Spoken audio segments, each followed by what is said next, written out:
चलिए, आज की क्लास में हम लोग देखेंगे व्रज गुणन विधि से हम कैसे किसी इक्वेशन समीकरण को सॉल्व करते हैं। और ये चैप्टर जो है अभ्यास 6B का कॉन्सेप्ट है और इस कॉन्सेप्ट में हम देखेंगे व्रज गुणन विधि। ठीक है, देखिए व्रज गुणन विधि जो यहाँ पर कॉन्सेप्ट होगा वो डिपेंड होगा, हमारा जो कॉन्सेप्ट होगा, जो सवाल होगा वो इस तरीके का होगा, ax प्लस बी बटे सी एक्स प्लस डी बराबर के कोई एक वैल्यू है, कोई कांस्टेंट एक वैल्यू है और यहाँ पर जो कंडीशन है, देखिएगा इस जो हमारा इस तरीके का जो इक्वेशन दिया जाएगा, जो सवाल दिया जाएगा, यहाँ पर जो हमारा है तो सबसे पहले जो है a by C not equal to b by D ये होना चाहिए। दूसरा जो होगा, जो कंडीशन होगा, दूसरा कंडीशन हम यहाँ लिख देते हैं, जो इसका हर है c x plus d not equal to 0 होना चाहिए। ठीक है, यहाँ पर दो कंडीशन है, क्योंकि अगर ये फॉलो नहीं होगा तो यह पूरा समीकरण जो बनेगा हमारा वो सभी अचर हो जाएंगे। ठीक है, हमें क्या करना है, एक चर पद के साथ हमें यहाँ पर सॉल्व करना है। ठीक है, चलिए एग्जाम्पल, हमारा जो कॉन्सेप्ट है, फार्मूला है, हम लोगों ने यहाँ पर देख लिया। हम इस तरीके के सवाल जो आएंगे उस पर हम देखेंगे। अब हम व्रज गुणन विधि से कैसे हम सॉल्व करते हैं सवालों को वो हम देखते हैं।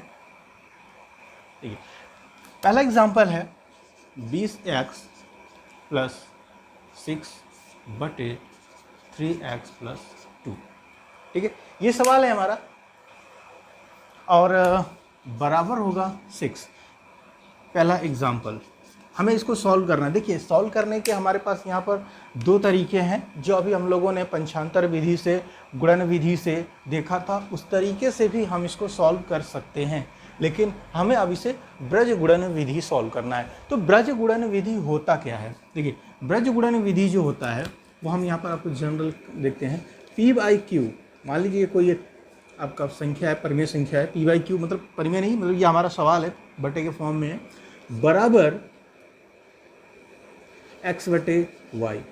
ठीक है, इस तरीके से हमारा सवाल दिया गया है। अब p जो है वो खुद एक इक्वेशन हो सकता है, q खुद एक अलग मतलब बहुपद हो सकते हैं, x भी हो सकता है, y भी हो सकता है। हम यहाँ पर बात कर रहे हैं पूरा है, तो यहाँ पर सॉल्व कैसे करेंगे, तो p का जो गुणा होगा वो होगा y के साथ और q का जो गुणा होगा वो होगा x के साथ। और लिखेंगे कैसे, अब इसको जब गुणा करेंगे तो इसको हम बराबर के रूप में लिखेंगे, अब बटे के रूप में। p और जब y का जब गुणा होगा तो हम p गुणे y ये हो जाएगा बराबर q गुणे x। इस फॉर्मेट में हमारा सवाल हो जाएगा और फिर चार अचर पदों को छांट कर उसके बाद फिर जैसे हम सॉल्व करते हैं उसी तरीके से आगे हम सॉल्व करेंगे। ठीक है, देखिए यहाँ पर देखिए, अब यहाँ पर देखिए 6 है, तो 6 यहाँ पर दूसरा जो हिस्सा है, जो उसका बटा हिस्सा जो हर होता है वो नहीं है, तो कोई दिक्कत नहीं होता है। अगर किसी भी इक्वेशन के पास अगर हमारा RHS साइड में इस तरीके से सवाल है तो हम बटे 1 बना लीजिए इसको। ठीक है, तो बटे 1 जो होता है इससे कोई मतलब नहीं पड़ता है, 1 का गुणा इस पर करेंगे इससे कोई फर्क नहीं पड़ता है, बटे 1 से किसी भी संख्या में आप बटे 1 लिख सकते हैं। तो अब देखिए ये भी हमारा इसी फॉर्मेट में सवाल बन गया, ये हो जाएगा p बाई क्यू, ये हो गया x और y।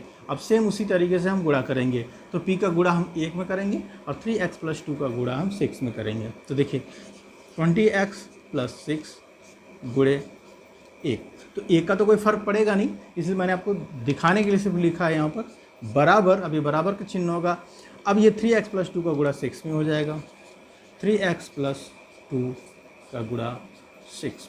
देखिए एक चीज़ यहाँ पर याद रखिएगा, जब बहुपद हों, ठीक है, अगर यहाँ पर भी बहुपद है और ये दोनों साइड पे अगर बहुपद है, तब आपको सभी संख्याओं का सभी संख्याओं से गुणा करना पड़ेगा। जैसे मतलब संख्या मतलब पद, यहाँ पर लिए सभी पदों का गुणा सभी पदों से करना होगा। जैसे कि यहाँ पर देखिए 20x प्लस 6 दो पद हैं,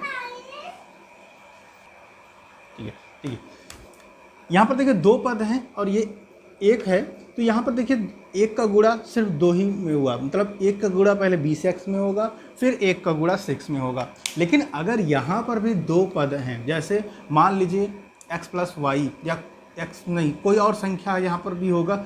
उस तरीके के सवाल जब मिलेंगे तो वहाँ पर दो चर पद हो जाएंगे, क्योंकि यहाँ पर एक्स होगा तो एक्स स्क्वायर हो जाएगा, लेकिन एक्स स्क्वायर का भी यहाँ पर हम सॉल्व नहीं कर रहे हैं सवाल, हम आपको जनरली बस समझाने के लिए दे रहे हैं। मान लीजिए यहाँ पर वाई प्लस जेड है, तो y प्लस जेड है तो पहले y का गुणा इन दोनों पद में होगा, फिर z का गुणा इन दोनों पद में होगा। ठीक है, आगे एग्जांपल आएगा तो देखेंगे। देखिए अब यहाँ पर हो गया 20x प्लस 6। अब इसको हम सॉल्व करते हैं। देखिए सॉल्व करेंगे तो 1 का गुणा करेंगे तो कुछ फर्क नहीं पड़ेगा, तो यही सीधा लेकर जाएगा। लेकिन फिर यहाँ पर देखिए 6 का जब मल्टीप्लाई हम दोनों पदों में करेंगे तो 6 का गुणा यहाँ पर 3x करेंगे तो 6 3 18x और ये हो जाएगा प्लस 12। ठीक है, अब देखिए चर अचर पद अलग अलग कर लेते हैं। 20x minus 18x minus 18x बराबर 12 माइनस 6। कैसे हुआ ये? देखिए चर अचर पद हमने अलग अलग किया है यहाँ पर। तो देखिए अब ये चीज़ यहाँ पर है, लिखना भी है। अगर आप लिखना चाहें तो अगर एकेडमिक एग्ज़ाम दे रहे हैं तो आप जैसे जैसे जो स्टेप जो फार्मूला आप अप्लाई कर रहे हैं वो आप लिखते जाएंगे तो ज़्यादा बेहतर होता है। तो यहाँ पर लिखे मतलब ये होता है हमारा ब्रज गुणन विधि से। यहाँ पर आपको लिखना है ब्रज गुणन विधि से। ठीक है, ये हमने इसमें अप्लाई किया है। तो आगे देखिए यहाँ पर 20x माइनस 18x, देखो 20x जो था यहीं पर है, LHS साइड पे था तो यहीं पर है वो। हमें इस पर जो चर पद है 18x यहाँ पर RHS साइड पे, हमें उसको अब इस तरफ करना। ठीक है, अब देखिए जो पंचांतर हुआ 18x, यहाँ पर देखिए प्लस का चिन्ह है, कोई चिन्ह नहीं तो प्लस का चिन्ह माना जाता है। तो ये जो पंचांतर हुआ RHS से LHS तो ये माइनस 18x हो गया। अब आते हैं इस तरफ RHS साइड पे, तो 12 जो था वही है, ये माइनस 6 इस तरफ से गया है, LHS से RHS गया है तो ये माइनस चिन्ह हो गया। ठीक है, तो 20 में से 18 गया आपका, ये हो जाएगा 2x बराबर 6। तो x बराबर, अब देखिए यहाँ पर भी पंचांतर होगा, अब गुणा में है तो ये हो जाएगा 6/2, तो x बराबर 3। ठीक है, कट जाएगा ये 3 बार में। देखिए इस चीज़ को हमने पंचांतर किया है, जो गुणांक में होता है हम बटे में कर देते हैं। अगर इस तरीके से आपको नहीं करना है तो आप इसमें भाग भी दे सकते हैं। तो दोनों पदों में 2 से भाग देने पर, जब आप लिखेंगे दोनों पदों में 2 से भाग देने पर, तो ये 2x/2 हो जाएगा बराबर 6/2 हो जाएगा। दोनों पदों में RHS LHS साइड पे हमें 2 से भाग देने पे, तो ये भी वही चीज़ आएगा, x बराबर 3 आएगा। ठीक है, अलग अलग किताबों में अलग अलग कॉन्सेप्ट में आपको इस तरीके से सवाल मिलेंगे अलग अलग तरीक़ों से। ठीक है, तो ये हो गया हमारा एक एग्जाम्पल। और देखते हैं इसके आगे और कॉन्सेप्ट। देखिए इसमें उत्तर की जांच अगर आपको करनी हो तो आपके उत्तर की जांच भी कर सकते हैं।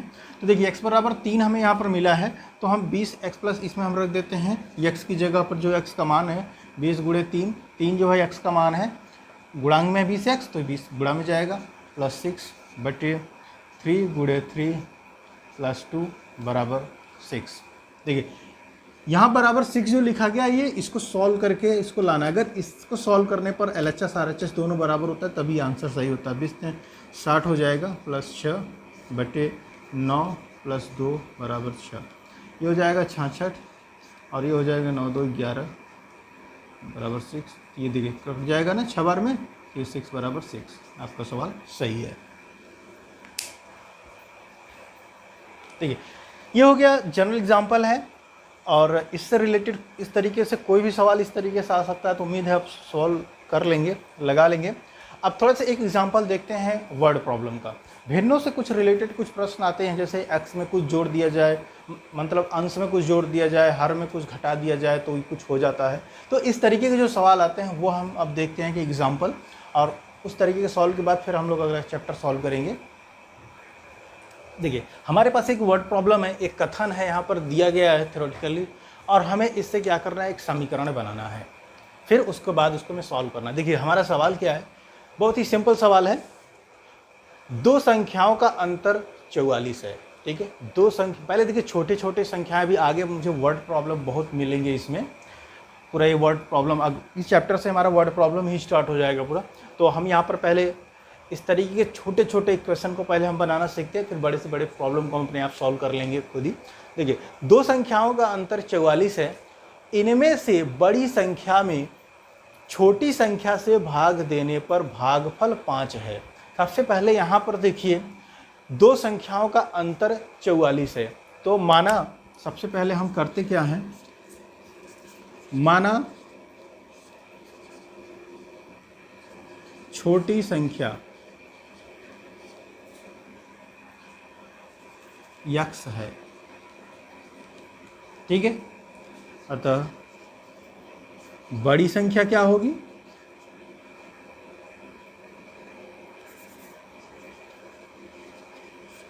ठीक है, अंतर 44 है तो बड़ी x है, तो अंतर मतलब बड़ी संख्या छोटी संख्या में जो अंतर है वो 44 है, तो बड़ी संख्या क्या होगा, x प्लस 44 होगा।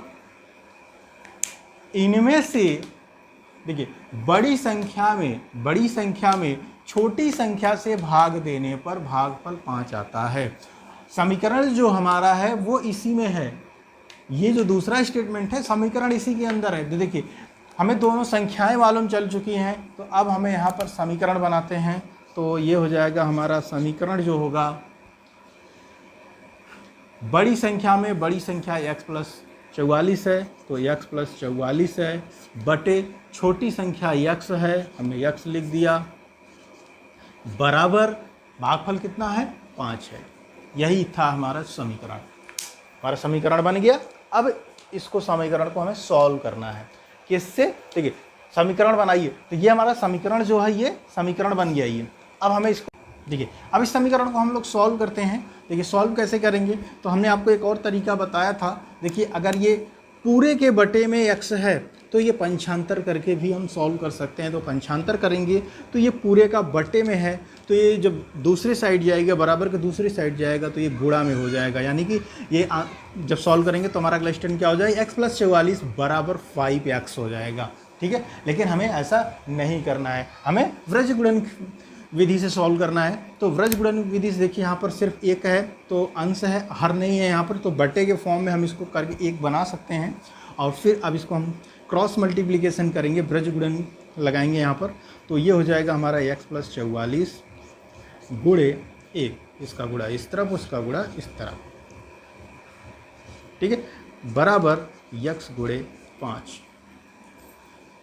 तो हमें इसका हो जाएगा x प्लस 44 बराबर 5x।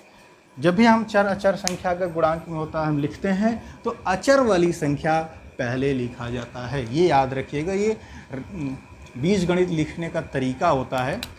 कभी भी आप x5 मत लिखिएगा गलती से भी, ये बीजगणित में इसको ऐसा कभी नहीं लिखा जाता है।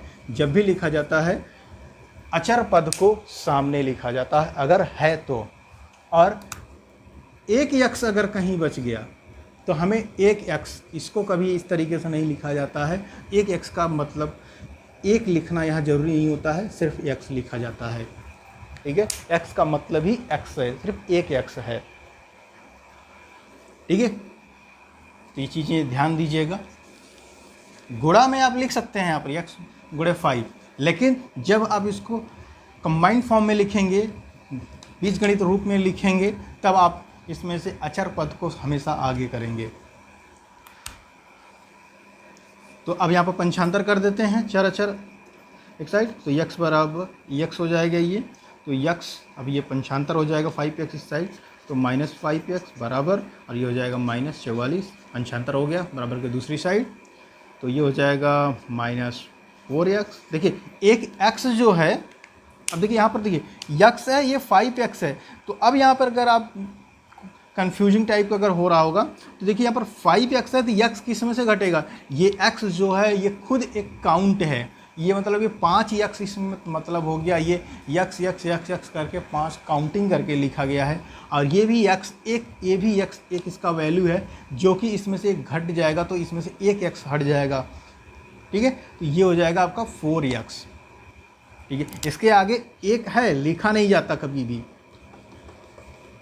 सिर्फ एक के केस में, 2 होगा तो लिखा जाएगा, 1 से ऊपर होगा तो लिखा जाएगा, नेगेटिव में होगा तब भी लिखा जाएगा।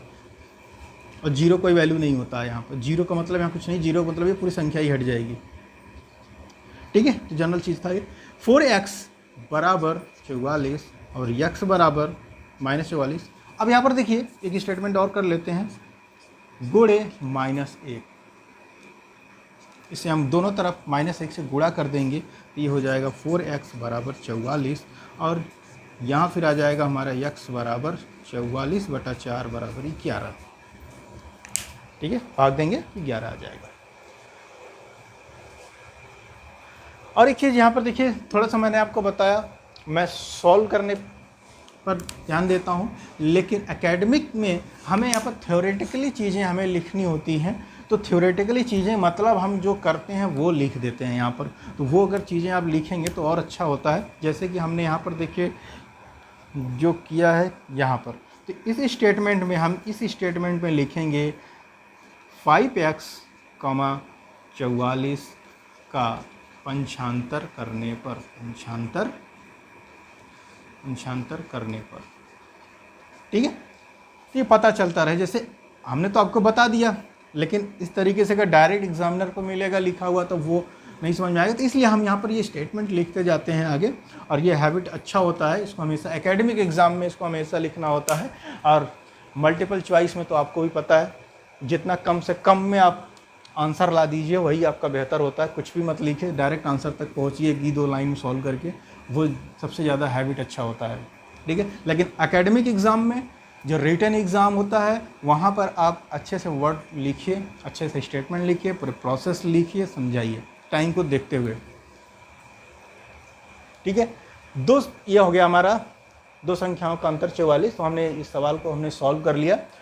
और थोड़ा सा इसका भी जो इक्वेशन बना था, यहाँ पर देखिए हमारे पास इक्वेशन बना था बराबर 5, यही बना था ना। ये उत्तर की जांच कर लेते हैं थोड़ा सा। x बराबर 11 मिला हमें यहाँ पर आंसर, x बराबर 11 मिला है।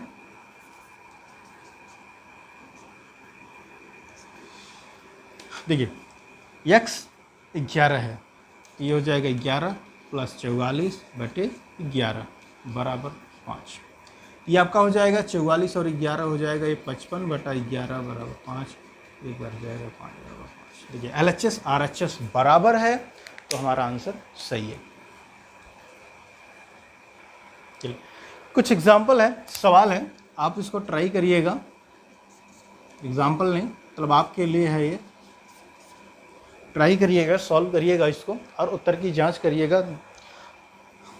3x + 4/6x + 8 बराबर 12, पहला सवाल है।